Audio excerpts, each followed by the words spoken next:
आप देख रहे हैं जय भारत टीवी।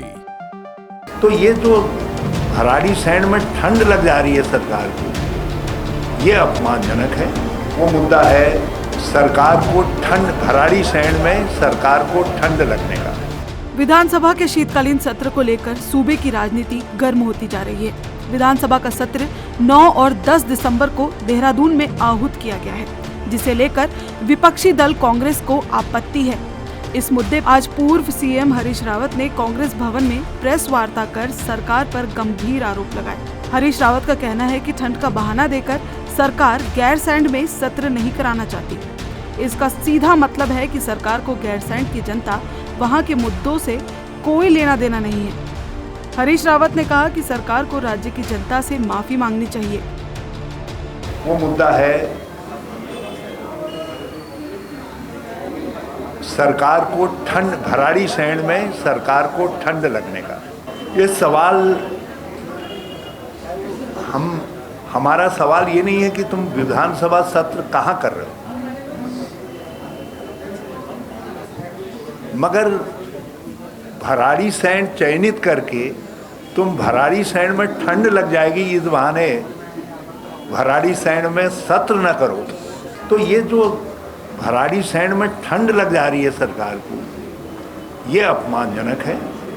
ये हिमालयी राज्य का अपमान है, क्योंकि ये राज्य अस्तित्व में हिमालयी राज्य के रूप में आया है और आप हिमालयी राज्य की परिस्थितियों का अपमान नहीं कर सकते।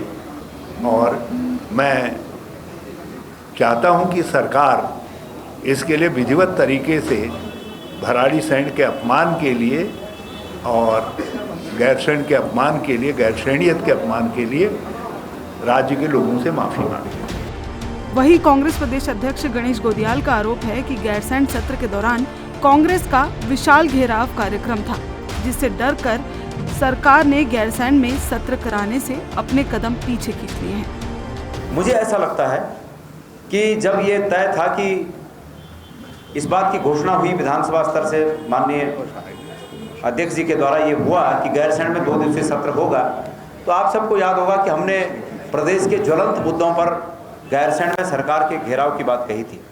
और ये बात कही थी कि ऐतिहासिक रैली होगी और इतनी बड़ी संख्या में लोग जुटेंगे, कांग्रेस जन जुटेंगे, क्षेत्र की जनता जुटेगी कि सरकार को हमारे उत्तराखंड के ज्वलंत प्रश्नों पर उत्तर देना ही होगा।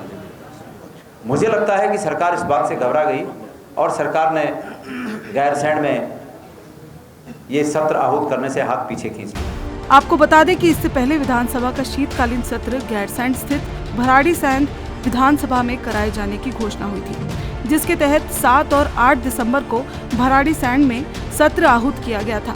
लेकिन अब विधानसभा सत्र का आयोजन स्थल बदल दिया गया है। अब गैरसैंण के बजाय देहरादून में विधानसभा सत्र कराया जा रहा है। देहरादून में विधानसभा सत्र आहूत किए जाने के पीछे सीएम पुष्कर धामी और विधानसभा अध्यक्ष प्रेमचंद अग्रवाल का भी जवाब सामने आया है। सीएम का कहना है कि सत्र आयोजित कराने का जिम्मा विधानसभा का है और विधानसभा अध्यक्ष नेता प्रतिपक्ष और संसदीय कार्य मंत्री से मंत्रणा कर निर्णय लेते हैं। देखिए, इसके लिए हमने माननीय विधानसभा अध्यक्ष जी को पूरी तरह से ये कहा था कि वो सारे राजनीतिक दलों के लोगों से बात कर लें। उन्होंने नेता प्रतिपक्ष और हमारे संसदीय कार्य मंत्री और अन्य लोगों से मंत्रणा करी है।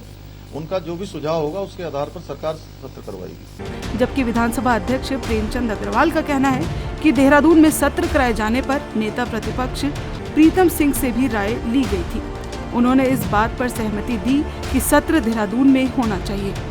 जैसा मेरे पिछले दिनों माननीय नेता प्रतिपक्ष जी, माननीय संसदीय कार्य मंत्री से मेरी मंत्रणा हुई थी, उसमें लगभग यही तय हुआ था कि हम लोग इसे देहरादून में करें और इस भावना से मैंने मुख्यमंत्री जी को अवगत करा दिया था और अब निर्णय हो गया है कि हम 9 और 10 दिसंबर को देहरादून में सत्र। बहरहाल 2 दिवसीय शीतकालीन विधानसभा सत्र का आयोजन देहरादून में ही होना है। सच ये भी है कि जब भी विधानसभा सत्र का समय आया है, तब राजनीतिक दलों को गैरसैंण की याद आती है और इस मुद्दे में जमकर राजनीति होती है, लेकिन सत्र निपटते ही गैरसैंण फिर से गैर हो जाता है। कैमरामैन प्रदीप बिष्ट के साथ हेम भट्ट की रिपोर्ट।